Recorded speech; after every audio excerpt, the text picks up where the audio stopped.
আগুনের লেলিহান শিখা গ্রাস করছে একের পর এক বাড়িঘর, পুড়ছে বনাঞ্চল। ভয়াবহ দাবানলের কবলে পড়েছে অস্ট্রেলিয়ার নিউ সাউথ ওয়েলস। এরই মধ্যে ভস্মীভূত হয়ে গেছে হাজার হাজার হেক্টর বনভূমি।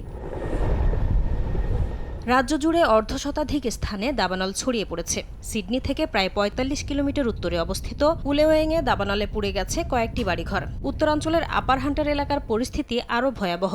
সেখানে হাজার হাজার হেক্টর এলাকা জুড়ে ছড়িয়ে পড়েছে দাবানল। সিডনিতে এক জরুরি সংবাদ সম্মেলনে নিউ সাউথ ওয়েলস অঙ্গরাজ্যের প্রধান ক্রিস মিন্স জানান, আগুন নিয়ন্ত্রণে নিরলসভাবে কাজ করে যাচ্ছেন দমকল কর্মীরা। ভারী যানবাহনের পাশাপাশি হেলিকপ্টার থেকে পানি ছিটিয়ে আগুন নিয়ন্ত্রণের চেষ্টা চলছে। বেশ কয়েকটি এলাকায় দাবানল নিয়ন্ত্রণের বাইরে চলে গেছে বলেও জানান মিন্স। নিউ সাউথ ওয়েলসের বিভিন্ন স্থানে দাবানল ছড়িয়ে গেছে, যার মধ্যে ১৯টি স্থানে এখনও নিয়ন্ত্রণে আনা যায়নি। এসব এলাকায় আগুন নিয়ন্ত্রণে শত শত অগ্নি নির্বাপন যান কাজ করছে। দাবানলের ভয়াবহতায় বেশ কয়েকটি এলাকায় সর্বোচ্চ জরুরি সতর্কতা জারি করেছে স্থানীয় প্রশাসন। এরই মধ্যে জনবহুল এলাকায় বসবাসকারী হাজারো বাসিন্দাকে নিরাপদ স্থানে সরে যাওয়ার আহ্বান জানানো হয়েছে। তবে বাতাসের গতিবেগ বাড়লে আগুন আরও বিস্তৃত হতে পারে বলেও শঙ্কা প্রকাশ করেছেন সংশ্লিষ্টরা।